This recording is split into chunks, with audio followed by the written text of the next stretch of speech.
La revista Ecos inicia su camino, su andadura en el año 1993. Hay muchas personas todavía alrededor del mundo que tienen sus familiares que fueron exiliados y que sufrieron. La nómina, no hay nómina en el mundo sobre los refugiados que no sea la de República Dominicana. Saludos amigas, amigos, ustedes sintonizan Acento TV y este es su espacio a partir de ahora. Ustedes saben que tiene hoy una sección de lujo, interacción académica con la doctora Ivette Guzmán y sus invitados, que en este caso tiene una invitada que para mí tiene un valor muy pero muy especial. Bienvenidas ambas, Natalia y la doctora Ivette. Y gracias, Gustavo, por permitir este espacio que ventila la academia. Hoy vamos a conversar con una invitada, así tú lo has dicho, una invitada de lujo con con una trascendencia en su vida personal y una trascendencia ancestral en la vida dominicana. Hablamos de la directora del Instituto de Investigaciones de Historia de la Facultad de Humanidades de la UAS, la maestra doctora Natalia González Tejera. Y hoy viene a conversar con nosotros de todo un poco. Investigación, refugiados, la revista Ecos. Natalia, bienvenida a Interacción Académica en A Partir de Ahora, que Gustavo aquí nos presta este ladito para hablar de estos temas. La revista Ecos, Natalia, quiero que empecemos por ahí. Es ahora la única revista indexada que tiene la Universidad Autónoma de Santo Domingo y no es de extrañar que es del área de humanidades. Y del área de la Escuela de Historia. Háblanos un poquito de Ecos, cómo ha sido este proceso, cuáles son los temas, cómo es, porque es una revista que tiene mucha incidencia en la vida intelectual dominicana. Bien, muchas gracias por la invitación, Gustavo y Ivette. La revista Ecos inicia su camino, su andadura en el año 1993, cuando se fundó el Instituto de Historia. Lo fundaron un grupo de profesores muy reconocidos de la Facultad de Humanidades, entre los que estaba Roberto Casá, don Hugo Tolentino Dib, Emilio Cordero Michel, un grupo interesantísimo de profesores que en ese momento estaban cuestionándose el análisis de la historia dominicana.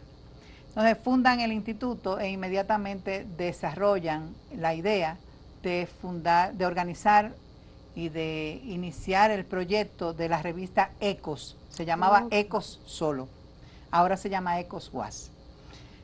Ecos, su primera edición fue en 1993, con trabajos muy interesantes de historiadores dominicanos y de puertorriqueños como Pedro San Miguel, de Raimundo González, dominicano, y de ahí en adelante ellos intentaron hacer una publicación constante, pero lamentablemente las cosas no son como uno sueña. Eso es una proeza lo que ustedes están haciendo, porque bueno, nuestra universidad ha tenido esos altibajos con las publicaciones. Sí. Ahora mismo estamos en el número 20, vamos a publicar a finales de junio el número 27. En principio ellos lograron publicar 2 en un año, luego se fue. ¿Cada qué tiempo? Ahora nosotros publicamos semestralmente. En junio, un semestrario. 30 de junio tiene que publicarse, ahora voy a explicar cómo es la cosa, y el 30 de diciembre el segundo número, el segundo volumen. Nosotros, a partir de la dirección de la doctora Reina Rosario, ella se planteó la necesidad de indexar la revista y de llevar la revista al OJS, o sea, al Open Journal System, que es una publicación abierta, libre de costo, una publicación científica que trata de llegar a todo público, ¿no? Y sobre todo al público que tiene relación con los estudios sociales. Entonces, Reina logró esa primera indexación, pero eso nos obligaba a que se publicara cada 6 meses. A mantener constante, la publicación. nosotros no podemos y dejar... supongo que tiene un nivel de exigencia, de rigor. Un rigor, tiene que ser un trabajo inédito, producto de una investigación científica, evaluada por pares, una publicación que tiene que seguir una serie de normas que nosotros la publicamos en la edición impresa, porque decía Gustavo que nosotros tenemos que subir la revista al portal web de nuestra universidad. Esa es la única revista que está en el portal web de nuestra universidad, que se llama Revistas Académicas. Estamos intentando que otros institutos de la universidad pues también logren su indexación y la publicación, porque eso es obligatorio. El requisito 1A para Latindex es que se publiquen, que se suban a la web. O sea, que está disponible para todo público. Todo público en todo el mundo, porque está ahí. Sí, sí. Y eso ayuda también a que se haga con mucho cuidado, porque ahora cualquier error te lo señalan donde sea. El cuidado va desde todo, de la forma como se escribe hasta la citación, porque nosotros tenemos una norma, o sea, nosotros tenemos que usar Chicago 17 y la citación tiene que seguir siendo esa, no es puede, un rigor que no se puede abandonar nunca. Sí, todas las cosas, poner cuándo fue que se recibió el artículo, cuándo se aprobó, siempre al final del año, pues publicamos la lista de los pares ciegos. Tiene que tener también, es un requisito, que nosotros busquemos editores invitados. Generalmente aquí las revistas, los editores son únicos, ¿no? Entonces, aquí, a veces, según el contenido se busca un editor. Depende, o sea, yo por ejemplo, en ese último número, nosotros yo conseguí que un profesor titular de Historia de América de la Universidad de Sevilla, Emilio Luque Ascona, se convirtiera en el editor invitado. Entonces el editor invitado tiene que buscar los articulistas, tiene que buscar los pares ciegos, yo busqué algunos, claro está, y tenemos que trabajar en conjunto para lograr un trabajo la calidad de esa meticuloso, revista. con todos los detalles. Nadie se imagina lo que es eso. Bien, me llamaron la atención las portadas y usted me explicó fuera de cámara que cada portada tiene que ver con una de las obras del rico patrimonio artístico de la Universidad Autónoma de Santo Domingo. En este caso es una obra del maestro Guillo Pérez. Sí, eso parte de mi dirección, del momento en que yo tomo la revista bajo mi dirección. Entendí, a mí me gusta el arte también, y entonces entendí que las revistas académicas no tienen que ser tan secas. Sí. Tan fea, vamos a decirlo.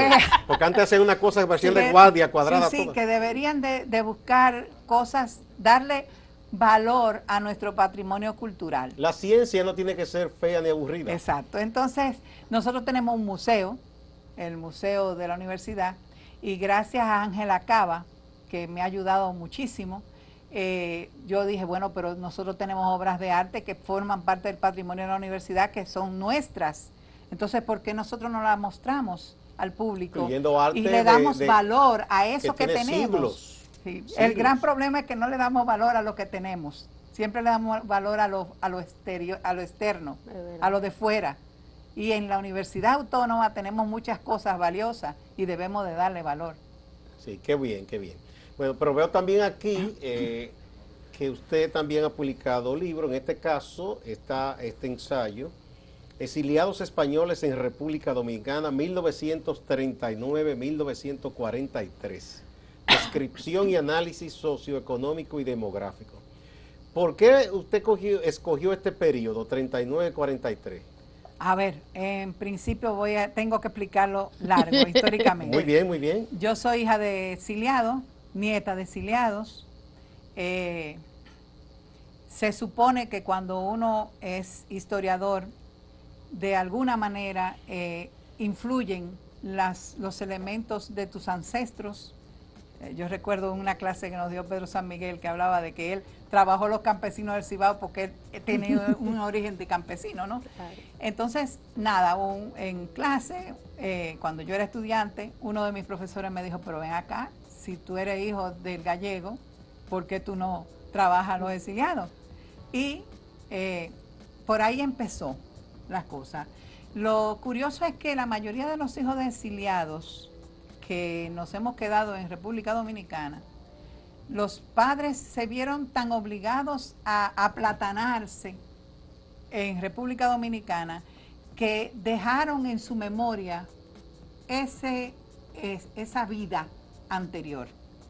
Pero en mi casa, que fue lo contrario, en mi casa y en la casa de algunos otros compañeros que tenemos, en mi casa eso se vivió. O sea, por ejemplo, la poesía de la generación del 27 Wow. se conocía.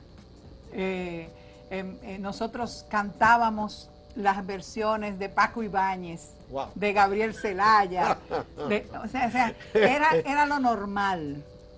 Una letra muy atrevida que tenía Paco Ibáñez. Sí, teníamos una suerte de que mi madre, como estudió filosofía en la universidad y era una mujer también muy culta, bueno, pues entonces en casa la vida en torno a esa relación con el exilio, esas raíces, se mantuvo.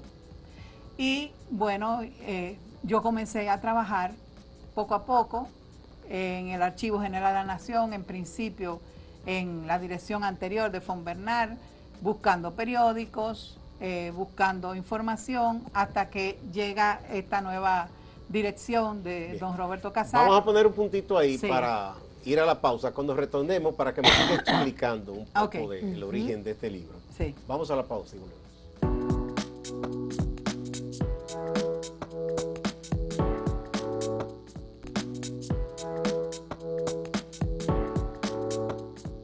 Continuamos en Interacción Académica, esta sección que produce la doctora Ibe Guzmán, que hoy tiene de invitada a la profesora Natalia González Tejera.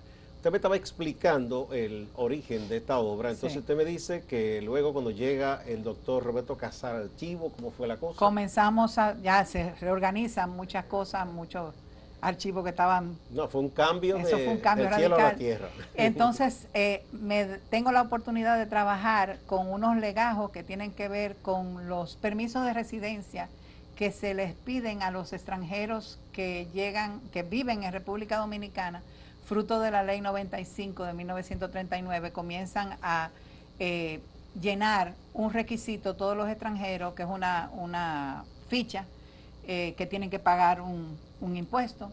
Entonces, la mayoría de los españoles, de los refugiados españoles, llegan aquí entre agosto del 39 y mayo, realmente julio del 40. Y comencé a trabajar esos legajos, fueron 133 legajos de 400 fichas cada uno, y logré hacer una nómina que luego el Archivo General de la Nación publicó en el boletín número 135. Esa nómina es una nómina en donde están los nombres de todos los que llegaron, de todos los que pudieron pagar ese impuesto, porque hay muchísimas cosas que hay que anotar ahí. Entonces, nombre, profesión, edad, algunos decían de dónde eran, en qué barco llegaron y dónde vivían. Bueno, pues esa nómina fue la que me sirvió para hacer esa descripción sociodemográfica de los refugiados. Cuando la Academia Dominicana de la Historia me envió a hacer un doctorado, una maestría doctorado en la Pablo de Olavide en Sevilla, y cuando uno de mis tutores, que era Juan Marchena Fernández, vio ese trabajo, dijo, no, es que ya tú tienes la tesis hecha. Porque es que tú nada más estudiar el perfil de cada una de esas personas, eso es una tesis, que no se había hecho. La nómina, no hay nómina en el mundo sobre los refugiados que no sea la de República Dominicana. Wow, qué bien. A tal punto que todavía, o sea, yo después subí todos mis trabajos, eso no solo, sino la nómina, otra nómina que hice sobre los que salieron del país del 44 al 46. Todo está publicado en academy.edu, y como producto primero de la ley de memoria histórica y luego de la ley de memoria democrática en España, muchos de esos hijos y nietos... Le sirvió trabajo suyo para obtener su nacionalidad española. Constantemente, hay mucha gente que se comunica, bueno, le da un trabajo grandísimo comunicarse por correo, pero me preguntan cosas, yo les contesto porque realmente eso es una labor social. O sea, eso no es para ganar dinero. El dinero se lo ganan los abogados. Exactamente, que sí que se lo ganan, pero esto es una labor social. O sea, hay muchas personas todavía alrededor del mundo que tienen sus familiares que fueron exiliados y que sufrieron esa experiencia tan terrible. Se entiende lo del año porque 39-43, 39, la guerra, ¿verdad? En España, la guerra de 36 civil, al 39. terrible, ¿verdad? Todo eso y los efectos después ya cuando se instala la dictadura de Franco, las persecuciones. Sí. Fue una época muy difícil para España en ese momento. Fue difícil para todos. El desarraigo es terrible. El desarraigo que vivieron cada uno de ellos, los que se establecieron en Europa, que se quedaron en Europa, en Francia, los que se establecieron en el norte de África, o los que vinieron a América. En México fue la mayor cantidad de refugiados, aproximadamente 25,000. Incluyendo a León Felipe. Sí, León Felipe. Y la gran cantidad. Muchos de los que vivieron aquí se van a México. A México después. Yo tengo en la nómina famosa que hice, son 2046.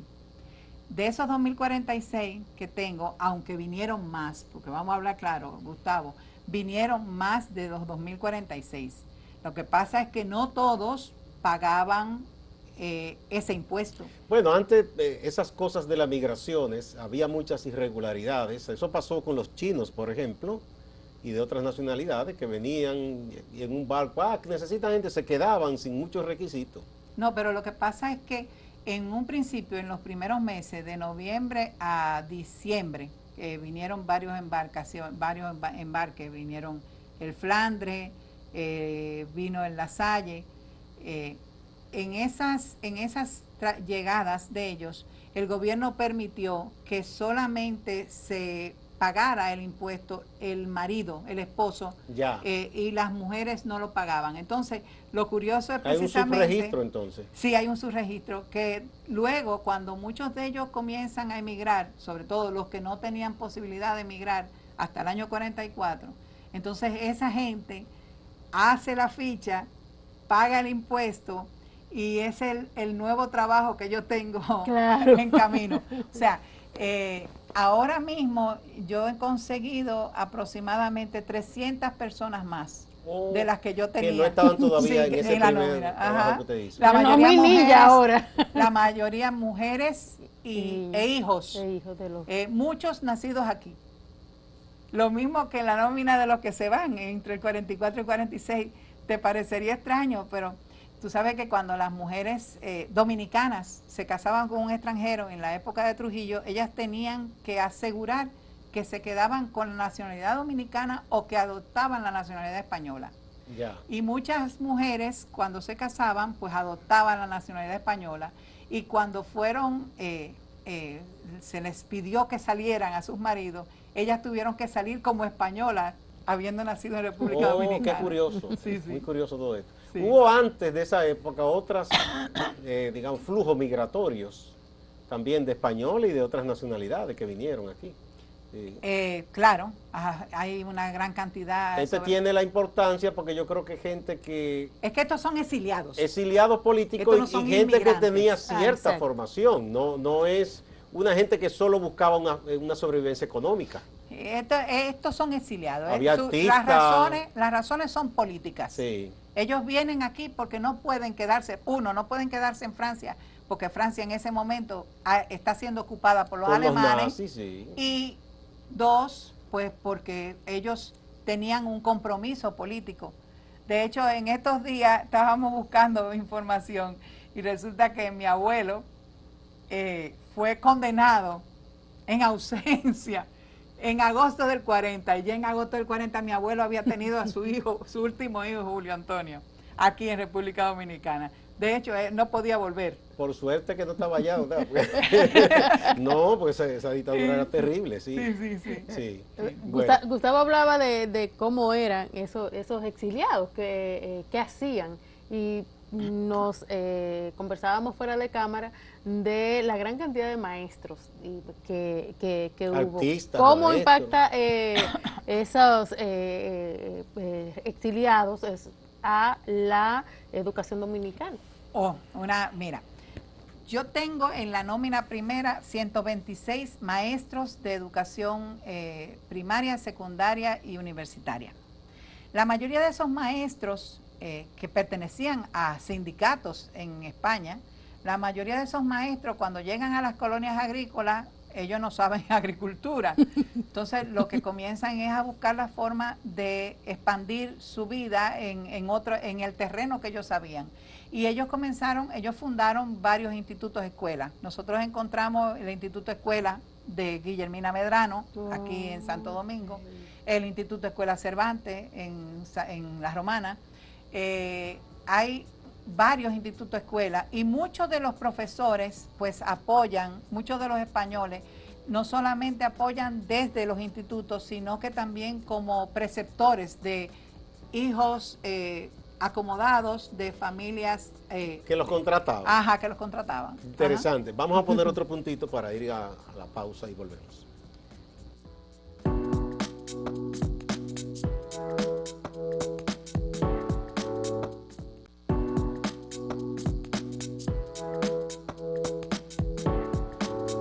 Continuamos con Interacción Académica. Profesora. Los maestros y los profesionales, los artistas que llegaron entre el 39 y el 43 a República Dominicana desde España. Nos conversabas sobre los maestros de primaria y secundaria. En educación superior, ¿qué pasó? En educación superior fue interesantísimo porque el primer gran embarque del Servicio de Emigración de Republicanos Españoles, que es el Flandre, que llega en noviembre, vienen una gran cantidad de profesionales reconocidos y son entrevistados, inmediatamente salen del barco, y por ahí empezó toda un movimiento que desarrolla Julio Ortega Frier, de captar a esos profesores para la Universidad de Santo Domingo. Y entonces se crea la Facultad de Filosofía, la Escuela de Filosofía, se comienzan a aportar en la en la Facultad de Ciencias, en Geografía, en el Instituto Geográfico Cartográfico también. Tenemos una gran cantidad de personas que aportan como profesores, incluyendo algo que te decíamos fuera de cámara, la organización de la biblioteca de nuestra universidad se debe a un refugiado español. Pero hay una cosa que yo quiero aclarar. Muy bien. Y es la siguiente. O sea, si bien es cierto que aquí llegaron muchos intelectuales, que es producto de unos cambios que se estaban dando en España con la institución de libre enseñanza de mucho tiempo atrás, desde antes de la República comienza todo ese movimiento de cambio educativo. Si bien es cierto que vienen muchos intelectuales, a República Dominicana ese no es la mayor cantidad. Esos reconocidos que siempre se hablan, ¿no? Viene mucha gente normal, simple, trabajadores del sector terciario de la economía, funcionarios públicos, personas que sabían trabajar la imprenta, que apoyan en la formación, en el trabajo en los diferentes medios nacionales, no solamente como tipógrafos, sino también como articulistas. Muchos de esos artistas que llegan aquí, su formación final la logran aquí. Okay. Por ejemplo, Bela Zanetti. Bela Zanetti, por ejemplo. Un caso, Bela Zanetti realmente se hace muralista en Pero República él venía Dominicana. con ya estudios Tenía de pintura. estudios. Pero no se había desarrollado como artista. Lo que pasa hubo una exposición interesantísima que hizo Mirna Guerrero hace unos años, a raíz de los 70 años de la llegada de los refugiados. El deslumbramiento del trópico influyó definitivamente en cada uno de esos artistas que llegan aquí. Quizás ellos nunca habían salido de Europa. No hemos dicho que la Escuela Nacional de Bellas Artes la funda y la dirige un refugiado español, igual que la Orquesta Sinfónica Nacional, igual que la Escuela de Teatro. O sea, ellos aportan, pero ellos se nutren de lo que había aquí y se convierten en otro. O sea, ellos vienen... Como es normal, para todo creador tener referencia distinta en lo geográfico y todo eso. Claro, eso es una influencia. Y se puede entender, profesora, me parece, lo de que el grueso de los intelectuales no migrara a República Dominicana, porque quizá habían países que con academias más atractivas que lo contrataban, como el caso de México, por ejemplo. Y porque además en México se les dio la posibilidad de que ellos crearan sus propias escuelas. También. Y era un país democrático. Exactamente. Aquí, Lázaro Cárdenas estaba ahí. Exacto. O sea, Lázaro Cárdenas y luego el presidente que le sigue a Lázaro Cárdenas son personas que apoyan a los refugiados. Y los refugiados crean una serie de instituciones en México y tienen una libertad política que no la tenían aquí. Obviamente. Aquí yo les decía a ustedes, era obligatorio aplatanarse. Bueno, la mayor muestra es que 2 de esos que estuvieron aquí después fueron asesinados por Trujillo fuera de aquí. Almoina y Galíndez. Y Almoina, que lo fueron a matar a México. Sí. Bueno, qué interesante. Ojalá tuvieran mucho más tiempo, pero tú sabes cómo son estas cosas. Muchas gracias, profesora. Ha sido muy grato conversar con usted. Gracias, Ibe, por ese regalo que me trajiste hoy, como siempre. Natalia, y muchas gracias a todos ustedes, amigas y amigos. No se vayan, que hay más en Acento TV y Acento Portal.